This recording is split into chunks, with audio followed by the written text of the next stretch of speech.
The completely unhinged reaction to Conservative MP Leslyn Lewis's petition proposing to remove Canada from the United Nations has been remarkable to watch.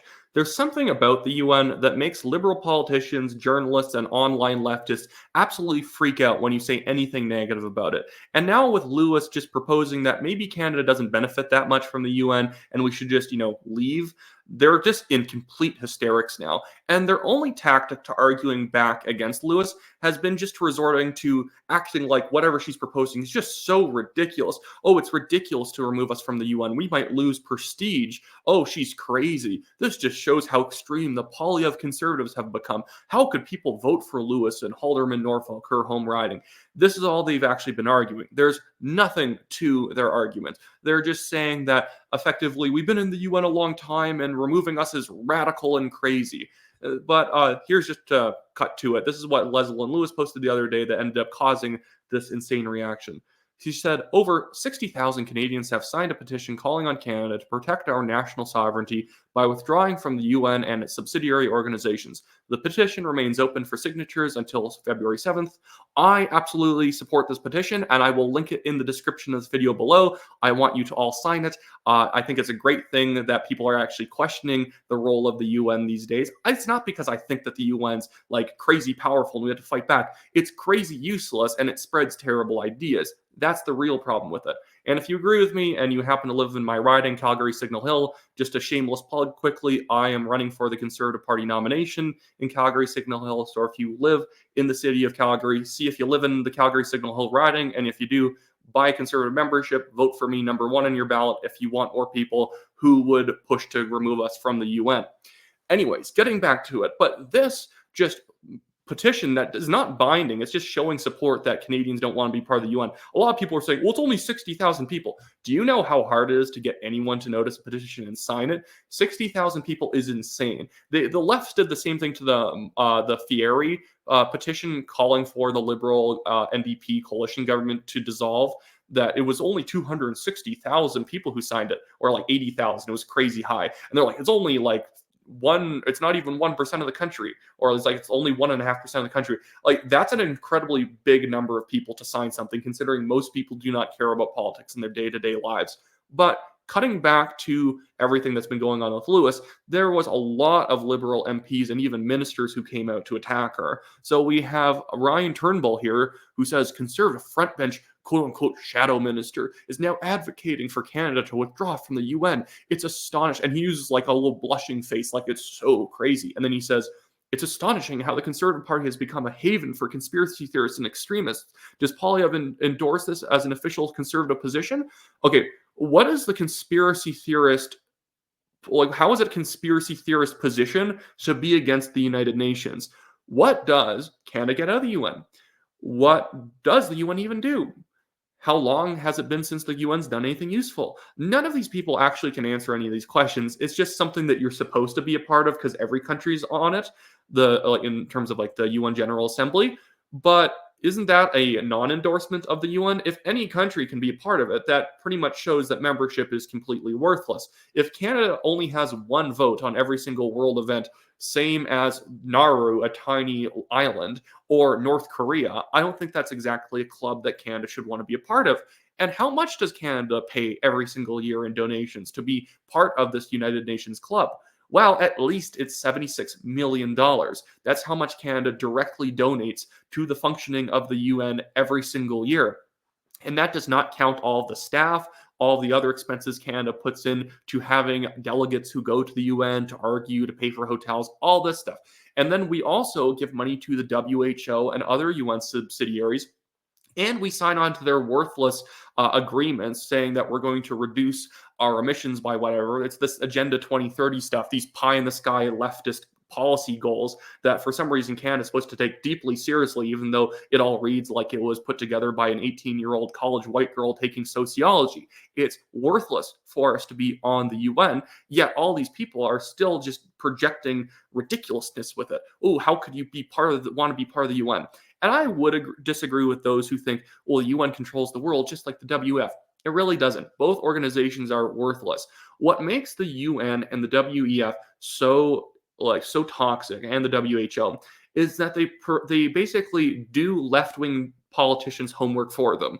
Left-wing politicians, kind of like all politicians to a certain extent, are very lazy. And when the UN and the WEF basically say, we'll just give you whatever we do for our policy and then you can run on it, a lot of people are lazy and dumb enough to think, well, they're going to do my homework for me, and it was the UN and WF who proposed this stuff. It sounds prestigious, so I can go run on it, and I'll immediately have an air of credibility. These days, it's not that credible to run on anything that the UN or the WF endorses. If anything, it's a big non-endorsement, since it's always bloated big government solutions to problems that have been tried before and failed, or they're just completely unhinged goals of like trying to get to net zero by 2030, like the Trudeau Liberals are now trying to meet the goal of. It's unhinged. It's just things that 18-year-olds come up with because they don't know how the world works yet. That's the funny thing with Klaus Schwab at the WEF. He is the oldest 18-year-old white girl in college.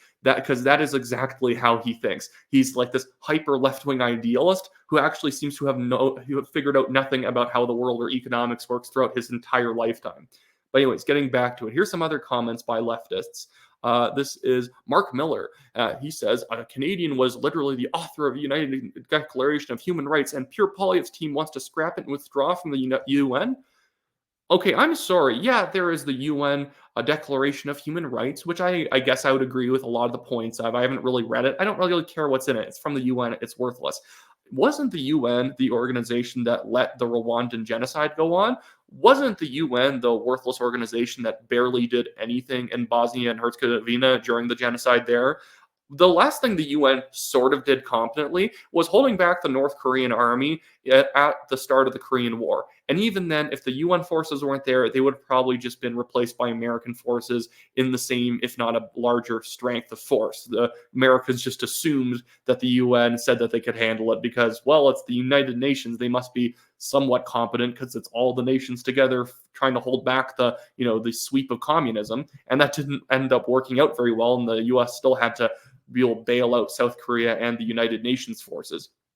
Regardless, the UN does not care about human rights. When North Korea, Equatorial Guinea, the Russian Federation, Communist China, Venezuela, Iran, all these other dictatorships and radical terror states are on the UN, it's not a human rights organization. They literally made Iran head of a women's rights committee. This is a joke organization. It is just a large collection of clowns sitting in a room. We should just scrap the UN for parts and then just sell it to a clown college because they're already part way there. Regardless, what Leslyn Lewis is doing is just demonstrating that a lot of Canadians realize that the dues that Canada pays to the UN are not worth it. The WHO's healthcare policy is worthless. They literally covered up for the COVID-19 pandemic for China. This is not a trustworthy organization. The guy who runs the WHO is a communist from Ethiopia who also ended up covering up an Ebola outbreak. The guy's a nutcase who has no medical background.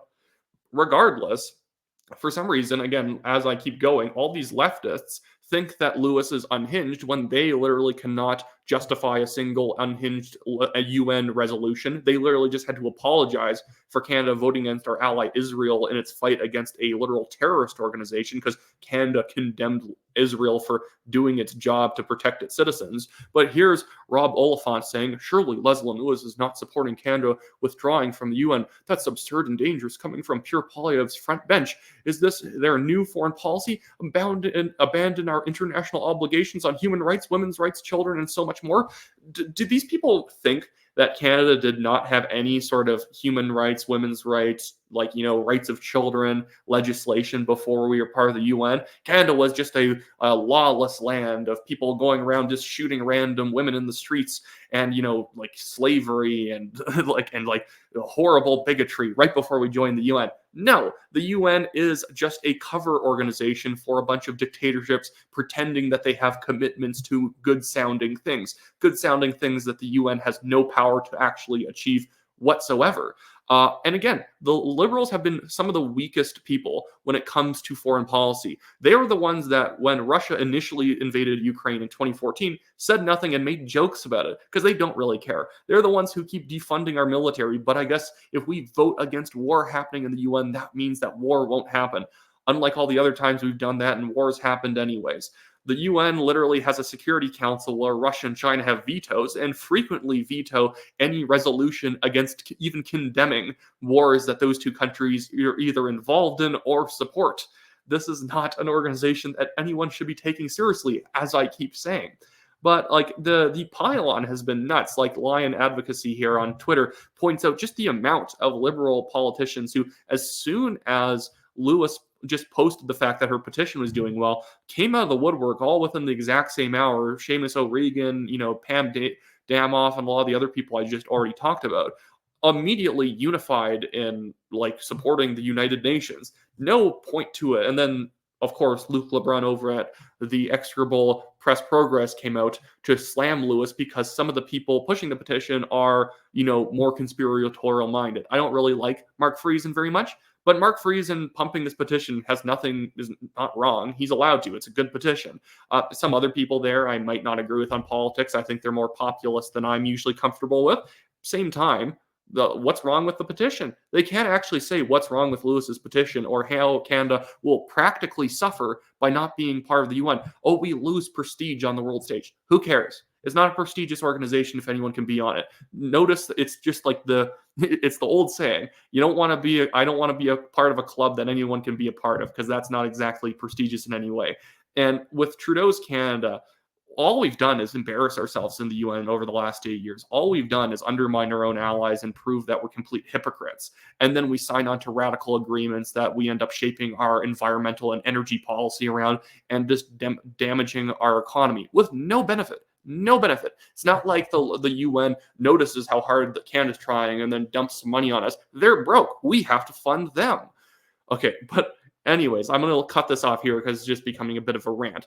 But it just demonstrates just the absolute low brain power that's in the sort of the Canadian left to pretend as if somehow something bad's happening because we were against a bloated, worthless international institution.